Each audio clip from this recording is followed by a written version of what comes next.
ay Mbaye Fatma Kébémer ak Daouda Almaï Koulibaly et Awa Sow. Voilà. Donc là, nous avons Ibrahima, le groupement motocycliste qui est créé en 1960.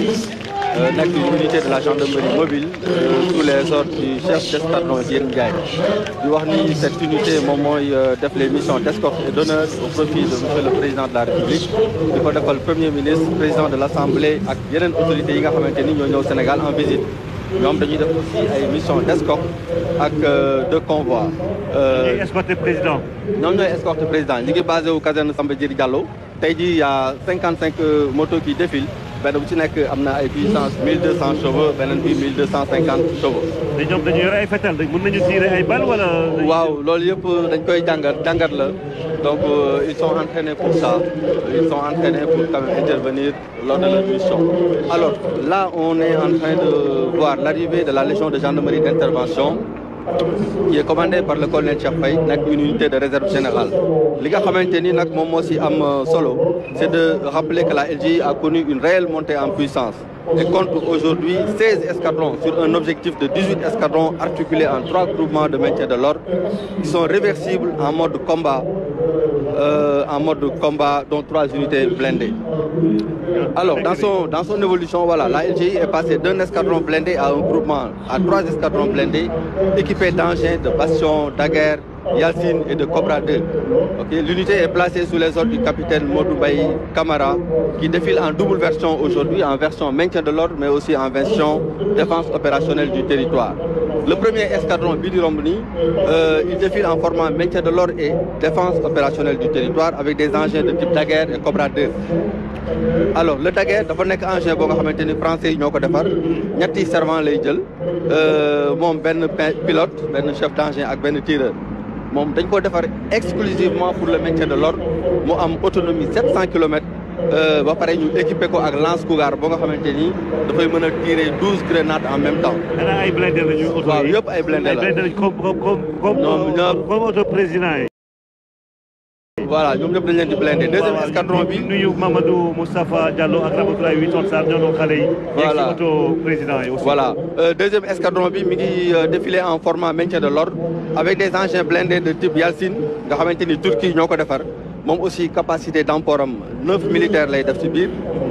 am na autonomie de 700 km et nekk un engin boo nga xamante ni day jàll gee donc ndox mi bu baree ba 1 mètre mën na ko romb boo leen xoolee nii ñu jàll ñu ngi ko équipé benn arme lourde boo nga xamante ni 12-7 la mën na jël aussi yeneen type d'arme maintenant bu mujj bi nga xamante ni mooy 3e escadron bi moom mooy défilé ak engin yi gendarmerie mujjee jënd muy le Cobra 2.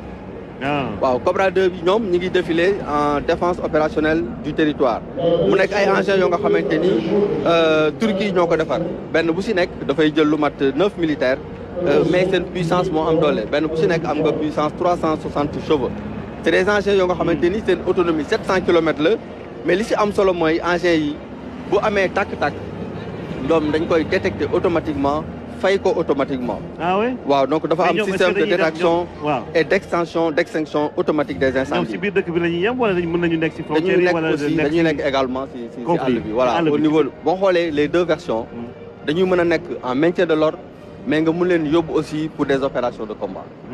Loolu mooy importance su engin blindé yi nga xamante ni moom la gendarmerie yore actuellement. ñi nga gis ni c'est les Cobra 2.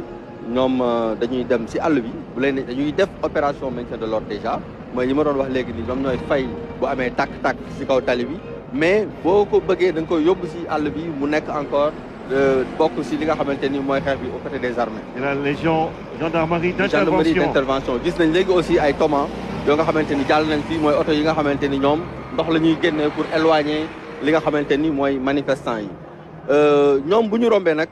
li ci tegu mooy version portée bu LGI version portée bi ñoom dañ leen a dugal ci ay oto yoo nga xamante ni ay Iveco la ñu ay minibus ñoom li ñuy wax capitaine Aliou Mal moom moo nekk ci kanam mu nekk ay oto yoo nga xamante ni ay minibus la mais version 4x4 lay dawee waaw oto yooyu aussi on les a conçus exclusivement pour le maintien de l'ordre benn bu ci nekk mën nga jël lu mat fukki nit ak juróom-ñaar yoo nga xamante ni ku ci nekk day yore sa équipement complet donc mu nekk oto yu bees yoo nga xamante ni yu am solo la pour le maintien de l'ordre bu si nekk aussi dañ koy monter li nga xamante ni mooy trappe de tir.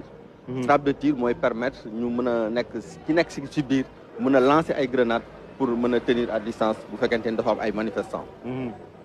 ñoom ñoo jàll nii ah. ñoom ñoo jàll léegi. ñooy nekk di jàll nii waaw ñoom ñoo nekk di jàll. si seen ginnaaw ñu ngi si am li ñuy wax la section Sinofil moom la ñuy woowee Sinogroupe moom la ñu yàgg di tuddee Sinogroupe mu nekk unité spéciale boo nga xamante ni ñu ngi bokk gendarmerie mobile ki nekk si seen kanam tudd capitaine Pape Chrysogone Mendy. Sinogroupe nag seen particularité boo xoolee ba léegi nii version portée bu LGI moom mooy jàll. mooy oto yi ñu doon wax léegi. mu nekk oto yu am solo yoo nga xamante ni dañ ko équipé si biir dafa lépp pour exclusivement transporter des éléments au maintien de l'ordre.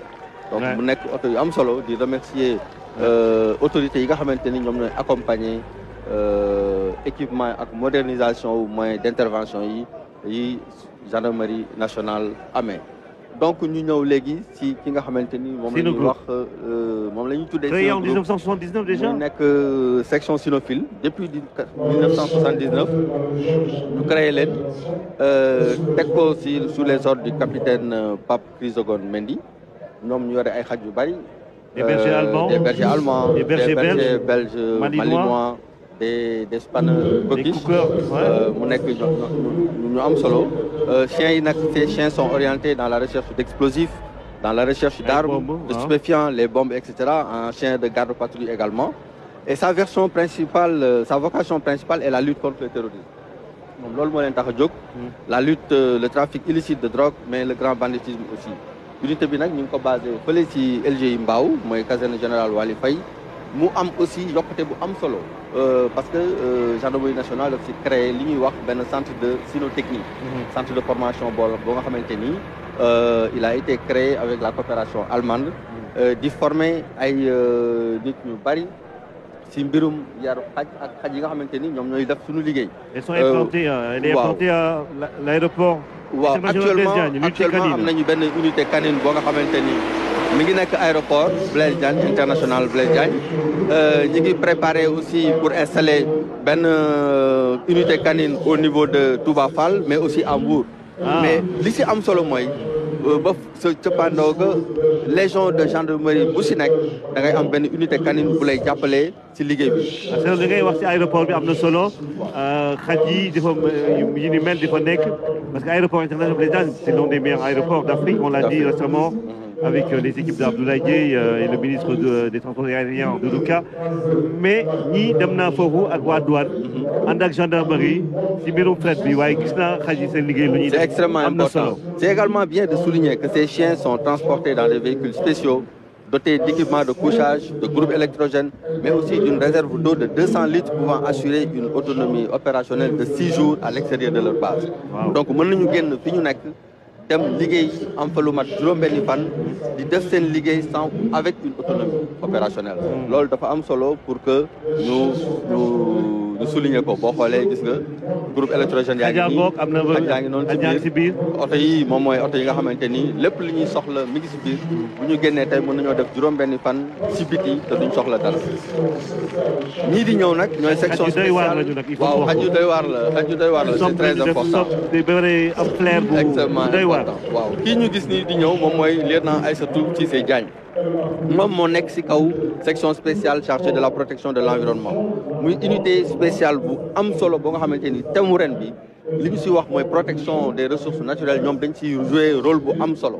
seen mission c'est de lutter contre toutes les formes d'agression de l'environnement notamment l'extraction illicite de sable marin waaw ñu koy tàccu elle est diplômée jigéen la plongeur la day def plongée sous-marine nekk mécanicien am loolu taxawaay bu am solo ci section bi nga xamante ni moom la nekk ci kanamam. ñoom ñoo nekk ni di jàll ñoom dañuy liggéey ci lépp loo nga xamante ni mooy pollution marine bu terrestre pollution atmosphérique pêche à l'explosif boo xoolee aujourd'hui lépp loo nga xamante ni day dugg ci géej gi waaw actuellement nii il défile avec des vedettes d'intervention rapide de 300 et 600 chevaux qui sont longues de 7 et de 9 mètres pour l'action en fluvio-maritime mais aussi en milieu fluvio-maritime mais aussi la section dispose d'une équipe NRBC boo xoolee mooy ñi nga xamante ni ñoom ñooy intervenir ci lépp luy produit chimique Produit NRBC composé de personnel chimiste, de physiciens aussi, qui interviennent particulièrement dans des zones contaminées ou présentant des risques ou menaces NRBC à l'image des sites clandestins d'orpaillage traditionnel. Mais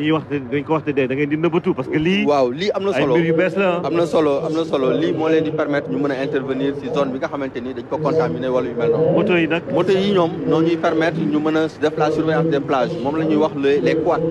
donc littoral bi yëpp moto yu mel nii lañ fa yore pour mën a def des patrouilles parce que suuf si dafay bari donc c'est pas adéquat ñu yóbbu fa ay oto donc loolu moo tax. ñu fa yóbbu yi. c'est 700 kilomètres de côte. voilà may profité aussi ci occasion bi di nuyu sunu naataango yi nga xamante ni waa Saint-Louis mais ak waa Gambie ñi nga xamante ni ñoo nekk Misega ay ñoom Touré ñoom Camara muy sunuy xarit ñoo xamante ni sama ñoom xarit yeneen yi Arouna Sarr ñi nekk Centrafrique ñi nekk Congo ñoom ñëpp ñu ngi leen nuyu ñi nekk Mali. donc c'est l'occasion vraiment pour di leen xalaat bu baax xam naa ne ñoom aussi ñu ngi seetaan di bëggee ak ñun ci li nga xamante ni mooy suñu fête nationale. ana waa drone yi borom drone yi. waaw drone yi nag ñoom ñoo nekk dañoo am Tafa drone ah. waaw RTS mooy suñu droneur en chef. drone yi nag xaw na wuute kii unité bu bees la boo nga xamante ni dañ koy soog a teg. l'escadrille de drone d'appui de la gendarmerie est une nouvelle unité. de la Légion de gendarmerie de l'air et des transports aériens. Il est placé sous les ordres du capitaine Medoune Ndiaye. Elle est rattachée à la section aérienne de la gendarmerie nationale et est compétente sur toute l'étendue du territoire. Donc ñoom fépp ci Sénégal la ñu mën a dem. L'escadrille est composée d'une section technique et d'une section opérationnelle composée de personnel navigant, d'électroniciens, d'informaticiens, de transmetteurs, mais aussi de télépilotes. Elle a pour mission de soutenir les unités engagées au sol, non seulement dans la recherche du renseignement, mais aussi dans l'appui feu, notamment dans la saturation entraînante des zones tenues par les manifestants à partir de la 3e dimension. Li ñu si bëgg a si signaler aussi mooy l'unité dispose de plusieurs types de drones destinés soit au maintien de l'ordre, soit à la surveillance opérationnelle de moyenne et longue portée couvrant des rayons pouvant aller jusqu'à 120 km. 120 km drone yi daf koy dem. téeméer ak ñaar fukki kilomètres. voilà yenn yi pour surveillance la yenn yi pour ay lance-grenade la. mais surveillance ak drone buy lancer grenade. day lancer grenade yi ngay gis nii dañuy ñëw mën nañu dem ba tim manifestants yi sànni fa ay grenade donc continuer def seen liggéey de surveillance. man de gis naa ay drone yuy béy yuy arrosé ay tool fële incubateur bu Mboro bi. ak professeur Aïssatou Sow Sall. waaye drone buy sànni grenade moom waaw lii ñoom dañuy sànni ay grenade yi mu nekk unité bu bees tax. boo xamante ni li ngeen di nëbb bëri na loolu. waaw loolu du nëbbatu mais lu nekk ak waxtu bi mu war a génne. donc en tout cas ñu ngi remercier le haut commandement si liggéey bi nga xamante ni mi ngi koy def pour accompagner les personnels si liggéey bi ñu leen dénk di leen ko yombalal. di leen ko yombalal di leen jox les moyens qu'il faut di ko moderniser nag aussi. dañoo bëri sax je vois les yeux de Moustapha Ndiaye. waaw qui te scintiller ah. waaw parce que lui il aime tellement les drones mais. des drones d'une telle capacité. amaguñu ko quand même am na si 10 unités yoo nga xamante ni benn bu si nekk dafa autonome. mais lii dafa laaj formation il faut nga insister si loolu parce que lii capital ay nit ñoo koy doxal. formation bu lépp loo am fi solo gis ay nit ñoo koy doxal. boo xoolee seen biir am na ay personnel navigant am na ay électroniciens am na ay informaticiens am na ay transmetteurs mais aussi des télépilotes. et ça c'est important. ñii nag ñoom ñooy détachement sécurité routière mooy ñoom capitaine Malick Faye moo nekk seen kanam. Cette unité est destinée à préparer les personnels spécialisés dans la gestion de la sécurité routière. Ils sont implantés à la caserne générale Wali Faye de Mbao et le centre va accueillir des personnels civils comme militaires, nationaux comme étrangers, désireux d'être formés à la conduite automobile, à la conduite motocyclette, mais aussi à la sécurité routière. Donc sa mission consiste à promouvoir la sécurité des personnes et des biens sur les axes routiers, de protéger les infrastructures et les moyens de transport et de limiter les risques d'accident sur la circulation routière. Wow, ils sont sur l'autoroute, ils sont il y a une bonne politique de sécurité routière. Commandement bi créé ay brigades routières yu bare yóbbu leen ci dëkk yi parce que tali bi moom bëri na ay victimes ñu def naka sul noonu donc commandement bi créé les brigades routières créé unité yi donc pour renforcer leen ci li nga xamante ni mooy formation boobu. Bataillon de transmission aujourd'hui, lieutenant-colonel Sékou Keïda, je passe la main au colonel Koulibaly. Oui, Moussa, directeur de la DIRPA. Commence donc le défilé militaire, le défilé donc des unités des armées. Donc le bataillon des transmissions, donc c'est l'unité qui est chargée en fait d'assurer les communications au sein des armées. Ils sont en même temps chargés de tout ce qui est informatique au sein des armées. Donc le détachement qui passe est effectivement aux ordres du chef de corps du bataillon de transmission. Il appuie parmi ses missions, donc il appuie le commandement pour les missions tactiques et jusqu'au niveau stratégique, également l'appui logistique par l'équipement organique des unités. Ils sont là, c'est des hommes et des femmes concentrés sur leur engagement pour la nation. Voilà, donc vous pouvez voir parmi les équipements donc, des véhicules qui peuvent être... C'est des véhicules tactiques qui assurent donc la liaison entre les différentes unités lorsqu'elles sont engagées sur le terrain, notamment même dans des zones où... avec de grandes antennes sur les véhicules. Ça sert à quoi? Ça sert à assurer la liaison entre les unités lorsqu'elles sont déployées. La haute technologie, hein, dans les armées, on sait que même pour Internet, tout ça là, ça a commencé avec les militaires. Tout à fait, tout à fait. C'est de la haute technologie. Ñoom xarala yu bees yi ñoo si jiitu. Ndax comme on dit, qui veut la paix prépare la guerre, comme le disaient certains auteurs tels que Végès au IVe siècle. Ku bëgg a jàmm moom da ngay fagaru d'abord. Waaw, comme ça. Tout à fait. Képp kuy jéem a indi ay jikko yoo xamante ne àndul ak jàmm rek mu xam sa tolluwaay. Lii lan la, mon colonel? Donc celui-là, c'est le premier bataillon d'infanterie qui passe. Infanterie mooy lan suñ ko waree tënk si wolof? Infanterie mooy... Nous avons le détachement du peloton d'infanterie sous les ordres du lieutenant-colonel Steve Fall. Ouais, mooy fantassin. Oui, fantassin, exactement. Jusqu'au commandement, Mangok. l'histoire du bataillon d'infanterie se confond avec celle de la Vestragalaise. En effet, elle est construite dans les chantiers. ñoom la et puis ñoom ñooy kon ne di défilé nii. Mais posture bi waa ji di am militaire bi nii. Bon, qui nekk ci kanam nii. moom mooy chef de corps bi donc fi mu ne nii il est au garde à vous. C'est comme ça on défile en véhicule. Donc il a déjà salué et donc il garde donc son allure martiale, sa position martiale jusqu'à ce qu'il dépasse la tribune officielle. Voilà, donc juste derrière lui donc il y a le drapeau, il y a le drapeau, la garde au drapeau du bataillon. Donc chaque bataillon a un drapeau. ñoom ay foulard yu bleu la ñu takk lu ko waral. Voilà, donc le bataillon est commandé par le lieutenant-colonel Sidi Fall. ay foulard yu bleu la ñu takk lan moo ko waral. Ça peut être bleu, ça peut être une autre couleur, donc ouais. Ça dépend. Donc ça fait partie de la tenue de parade. Et ay chars de combat la wala lan? Non, c'est pas des chars de combat. Gis naa jigéen bu yore arme bu ngand la. Oui, est-ce que attan na ko? C'est une 12-7, c'est une mitrailleuse 12-7 qui est donc qui permet donc de délivrer des tirs à partir du véhicule. Donc c'est une arme donc qui est solidarisée du véhicule. Voilà. 12-7 rek tamoon naa ko dégg Ziguinchor voilà et puis oto yi dañoo may tur sax dama mangé gis naa ko fii Goudomp maa ngi gis Kayemor mais jigéen bu war a yore 12-7 moom kooku xanaa dana bëri doole lool parce que 12-7 du arme ndaw. Bon, donc si elle devait servir cette arme-là, elle serait capable de le faire puisqu'elle ne supporte pas le poids de l'arme. Elle va juste devoir viser correctement et tirer. Donc il n'y a pas de problème à ce niveau-là. Góor baax na jigéen baax na comme on dit. Et qu'est-ce qui suit? Mon colonel Moussa Coulibaly. C'est le bataillon de blindés. C'est une unité de réserve générale. Qui a à sa tête donc le lieutenant-colonel Aloïs Ndéné. Aloïs Ndéné. Alors quand on dit blindé, ça veut dire quoi exactement, bataillon blindé? Les blindés, c'est tout ce qui est char, pour simplifier. Donc pour simplifier, c'est tout ce qui est char. On appelle également la cavalerie parce qu'à l'origine, il y avait la cavalerie avec des cuirassés. Mais de manière générale, donc, ce sont des unités qui sont capables d'aller très vite et d'apporter vraiment et de taper très fort en fait. Voilà. Voilà. Caroline Faye qui passe devant nous. Again de l'autre côté, on va penser à Diamond également pour parler de ce cousinage en plaisanterie qui cimente le Sénégal entre Pulaar Jola et Serer et voilà, de Très certainement, il y a eu d'avoir des engins qui portent également le nom. Wanderengok, voilà. C'est tout un lexique qui accompagne ce défilé. Tout à fait, tout à fait. Avec les noms des engins Wallou. Et puis,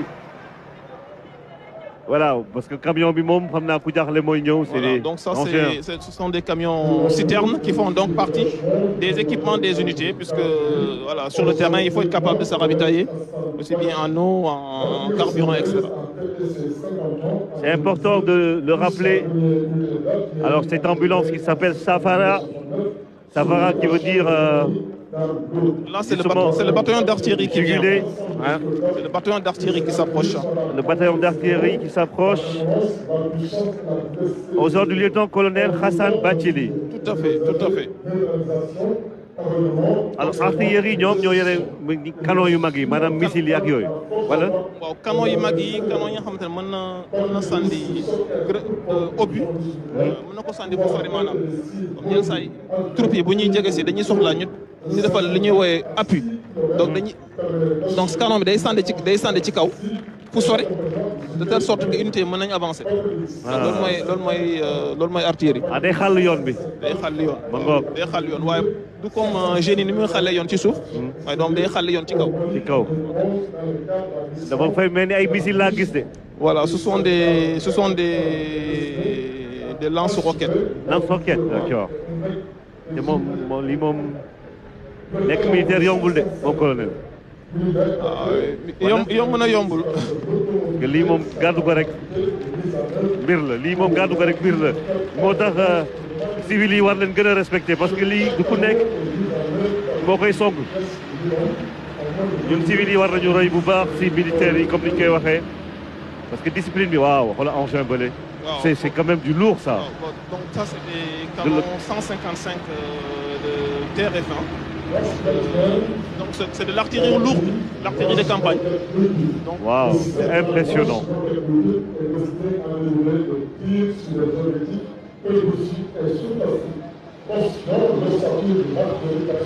C'est des armements de grande capacité. Hein. Tout à fait, tout à fait, tout à fait.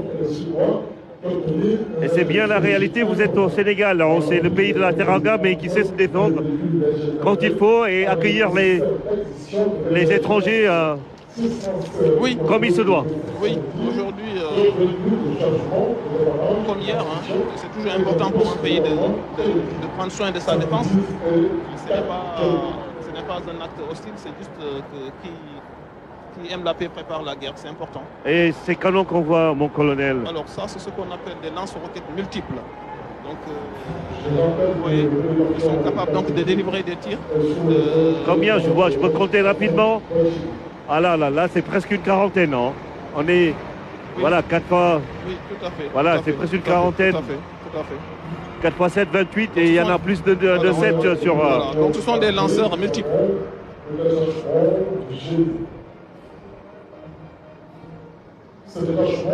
Avec ces gros camions Niassia, salut aux populations de Niassia. Tout à fait. Et Tafoun, on voit les noms de ces camions. J'ai vu tout à l'heure Mané Kounda, ça nous fait penser à Goudon. Et les Mané comme Sadio, hein, notre champion d'Afrique, double ballon d'or et deuxième meilleur joueur du monde.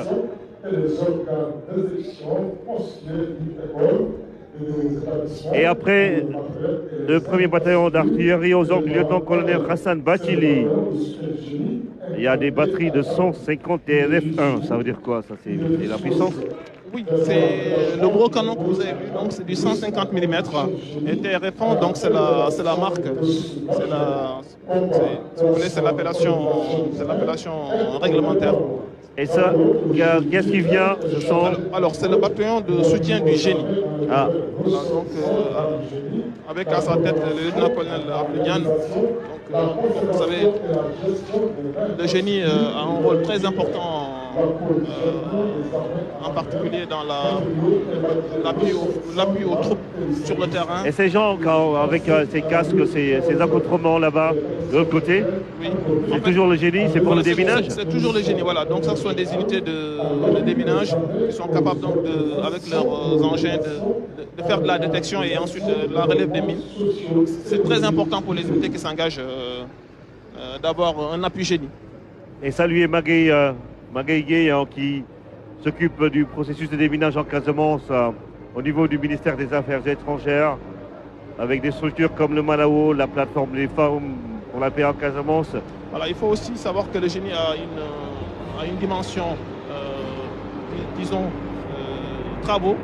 Et là, par exemple, vous voyez des engins de travaux, vous avez également des engins de forage, des unités de forage.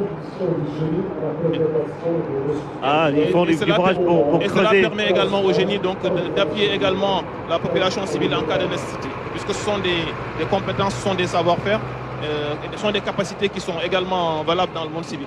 Donc vous avez des engins. Ils travaillent avec le PUDC pour peut-être bien pour les forages que le programme construit, ou bien quand il s'agit de forer quelque chose, quelque part, ils peuvent le faire. Ils peuvent faire également. Ils ont des capacités de forage, ils ont des capacités d'ouverture de route et de construction également. Ça, c'est le génie militaire. Et ils sont encore là avec leurs équipements, avec ces images de nos réalisateurs, Chef Sadbou, Gaye Awassil, comme assistante réalisatrice. De l'autre côté, Ibrahim Ndiaye et l'ensemble des réalisateurs Omar Ndiaye de Tandarma. Nous saluons tous ces grands artistes et techniciens de la RTS.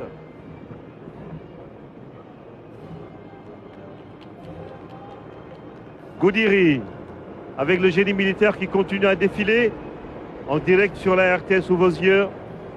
Salut à Michel Diouf, directeur de la radio, mon ancien encadreur, Pape Madi Diop, le DG sans lettres officiellement. Saluer également le directeur général Racine Talla et l'ensemble des équipes de la RTS. Dakhaba, directeur de la télévision, Sargal Lenwa RTS Yep, Agni Setan. C'est une télévision nationale du bés bu am solo bi.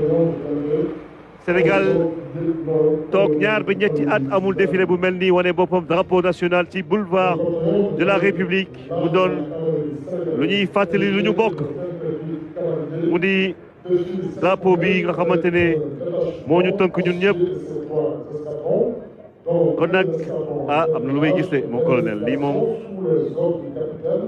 Moussa Tcham et 2 escadrons de combat commandés respectivement par le capitaine Ali Missar et le lieutenant-chef Ahmadou Namdasek et le détachement logistique. Donc ce détachement est aux ordres du lieutenant-colonel Alois Ben.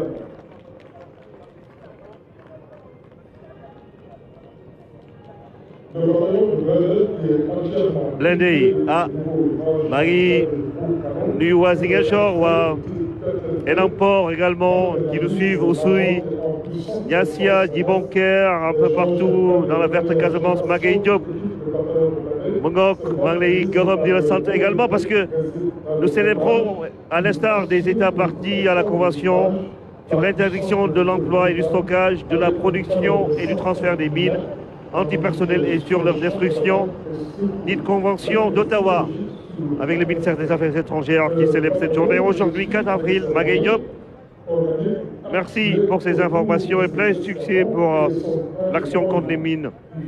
En Casamance, ça ne peut pas attendre. Der, Tofo, voici ces engins avec leurs canons, combien de millimètres?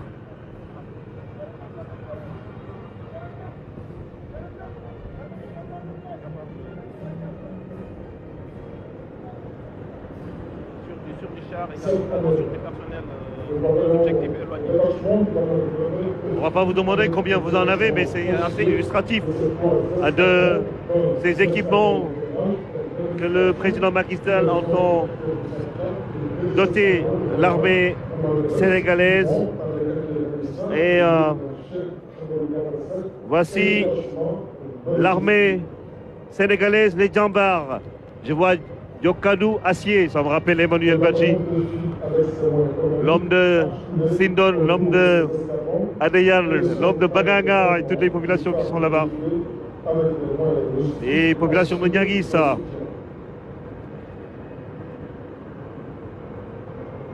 De Fanda également, Almami. Ah, ça rappelle Almami Sagna, ce nom. Le président Almami Sagna et puis Sine. Les populations du Sine, bonjour à vous. Inglendi, Nuyu. On va dire Nafio à tous les serrères, Mehemen, Tambina. On dit grec pour ceux-là qui sont de Ndiaganyao. Et puis, saluer ces rois des serrères, ces Diola de la Casamance qui sont partout au Sénégal, à Richard Toll, Hambourg, à Ziguinchor, Bignona, Oussouy, saluons le roi, et Soumboulibaye Djedjou, et l'ensemble des rois qui sont dans le sud du Sénégal, dans le département d'Oussouy.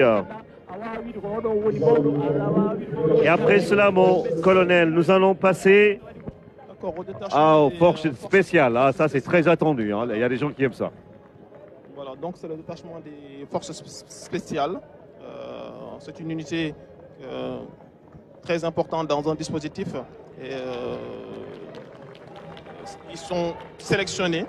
Ils sont sélectionnés après de très dures épreuves parce qu'on leur demande d'être des soldats, plus que des soldats. Ils doivent être capables d'être très endurants, d'être très précis dans l'emploi. Et c'est de se démultiplier. Hein. Exact. Sinon de se transformer en... Parce qu'ils sont quand même dangereux. On a vu leur accoutrement quand ils sont entrés en Gambie hein, pour la situation qui prévalait là-bas à l'époque, oui. Il y a 2 ans je pense, voilà, donc, avec la mission de la CEDEAO. Exact. Donc leur emploi est assez spécifique. Ils ont même des cagoules. Oui, tout à fait. Tout à fait. Avec des bérets rouges, voilà. Même leurs voitures sont encagoulées. Est-ce